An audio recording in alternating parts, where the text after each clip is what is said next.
আসসালামু আলাইকুম ভিউয়ার্স, আশা করি আপনারা সকলেই ভালো আছেন। ভিউয়ার্স, শুরুতে আপনারা যে বিষয়টি জানতে পারবেন যে দেখেন, দুই প্রতিষ্ঠানে চাকরি করছেন এমপিওভুক্ত শিক্ষক। আসলে কি বলবো, যেখানে এত নিবন্ধনধারী আছেন যারা একটি প্রতিষ্ঠানেই চাকরি করতে পারছেন না কিংবা আবেদনেরই সুযোগ পাচ্ছেন না, সেখানে দুই প্রতিষ্ঠানে চাকরি করছেন, সেখান থেকে তিনি বেতনও পাচ্ছেন। তো ভিডিওটি না টেনে সম্পূর্ণ ভিডিওটি দেখলে বিষয়টি আপনারা ভালো করে বুঝতে পারবেন।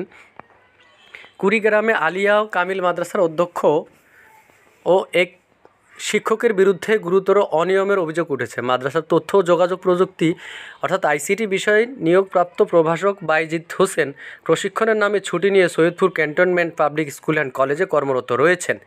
ওই প্রভাষক গত 5 মাস ধরে দুই প্রতিষ্ঠান থেকে নিয়মিত বেতন উত্তোলন করছেন। মাদ্রাসার অধ্যক্ষ নূর তিনি দাবি করেছেন যে ওই শিক্ষক উচ্চতর প্রশিক্ষণ থাকায় ছুটিতে আছেন, তবে অধ্যক্ষের এমন দাবির সততা পাওয়া যায়নি। মাদ্রাসা শিক্ষকদের অভিযোগ, প্রশিক্ষণে থাকার নামে ওই প্রভাষক Saidpur cantonment public school and কলেজের একই পদে কর্মরত। তিনি গত 5 মাস ধরে মাদ্রাসায় উপস্থিত না হয়েও অধ্যক্ষের যোগসাজশে দুই প্রতিষ্ঠান থেকে নিয়মিত বেতন উত্তোলন করছেন। তার স্থলে একজন খণ্ডকালীন শিক্ষক দিয়ে মাদ্রাসায় আইসিটি বিষয়ে পাঠদান করা হচ্ছে। দুই প্রতিষ্ঠানের খোঁজ নিয়ে এসব অভিযোগের সততা পাওয়া গেছে। Saidpur cantonment public school and কলেজের ওয়েবসাইটে ওই শিক্ষকের ছবিসহ কর্মরত থাকার তথ্য পাওয়া গেছে। এছাড়াও কলেজটির আইসিটি বিভাগের বিভাগীয় প্রধান বিষয়টি নিশ্চিত করেছেন। আলিয়া মাদ্রাসা সূত্রে জানা গেছে, প্রভাষক বাইজিদ হোসেন এনটিআরসি-এর কর্তৃক চতুর্থ গণবিজ্ঞপ্তিতে সুপারিশপ্রাপ্ত হয়ে 2023 সালে অক্টোবরে কুড়িগ্রাম আলিয়া ও কামিল মাদ্রাসায় আইসিটি বিষয়ের প্রভাষক পদে যোগদান করেন এবং এমপিওভুক্ত হন। গত জানুয়ারি মাস থেকে তিনি মাদ্রাসায় অনুপস্থিত, তবে মাদ্রাসা থেকে নিয়মিত বেতন উত্তোলন করছেন। তার ব্যাংক হিসাব নম্বর লেনদেন দেখলে বিষয়টি পরিষ্কার হবে। মাদ্রাসার আইসিটি বিষয়ের খণ্ডকালীন শিক্ষক আরিফুল ইসলাম আকাশ বলেন, আইসিটি বিষয়ের অন্য কোনো শিক্ষক আছেন কি না আমি জানি না। চলতি বছরের জানুয়ারি মাসের 4 তারিখ থেকে আমি নিয়মিত ক্লাস নিচ্ছি। এ সময় আইসিটি বিষয়ের অন্য কোনো শিক্ষক দেখতে পাইনি।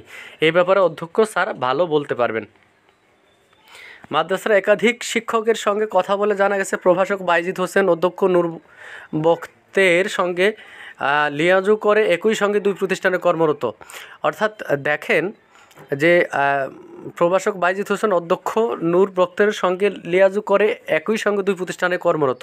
দুই প্রতিষ্ঠান থেকে তিনি বেতন উত্তোলন করেছেন। হাজিরা খাতা ও বেতন বিলের কাগজপত্র কিভাবে তার স্বাক্ষর দেওয়া হয় তা জানেন না অন্য শিক্ষকরা। অর্থাৎ বুঝতে পারলেন আপনারা যে মাদ্রাসা শিক্ষক প্রতিনিধি মাজিদুল ইসলাম বলেন, আইসিটি শিক্ষক বাইজিদ হোসেন অনেক দিন ধরে মাদ্রাসায় আসেন না, শুনেছি তিনি ট্রেনিংয়ে আছেন। কিসের ট্রেনিং তা জানি না, অধ্যক্ষ স্যার বলতে পারেন। দেখেন তার আরও কী অবস্থা, যে একই সঙ্গে দুই প্রতিষ্ঠানের চাকরি বেতন উত্তোলন করা অনৈতিক উল্লেখ করে এক বিভাগীয় প্রধান বলেন, তিনি ওই মাদ্রাসা থেকেও বেতন উত্তোলন করে থাকলে তা অবশ্যই অনৈতিক কাজ। বিষয়টি আমি কলেজ কর্তৃপক্ষকে জানাবো।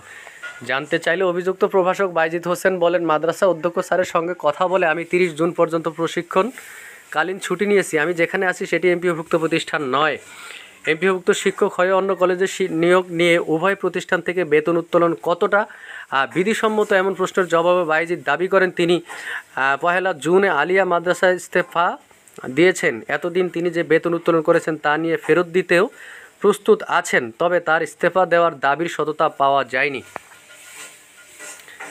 দেখেন তিনি আরও কি বলছে, যে যোগদানের পরপরই প্রশিক্ষণের নামে ছুটি নিয়ে যে প্রতিষ্ঠান কর্মরত থাকা এবং উভয় প্রতিষ্ঠান থেকে বেতন উত্তোলনের প্রশ্ন বললেন। এমপিভুক্ত প্রতিষ্ঠানে কর্মরত না থাকলে সমস্যা নেই।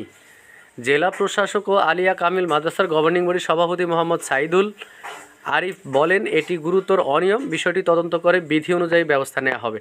আসলে কি বলবো, যে এখানে এমপিওভুক্ত শিক্ষা প্রতিষ্ঠানে চাকরি করার জন্য যেখানে নিবন্ধনধারী অনেক শিক্ষক আছেন যারা একটি প্রতিষ্ঠানে চাকরি করতে পারছে না বা চাকরি হচ্ছে না, সেখানে তিনি দুটি প্রতিষ্ঠানে চাকরি করেন, সেই সাথে তিনি বেতন উত্তোলন করেছেন। তো ভিউয়ার্স, আজকের ভিডিওতে এ পর্যন্ত। এতক্ষণ আমার চ্যানেলে ভিডিওটি দেখার জন্য আপনাদেরকে অসংখ্য ধন্যবাদ।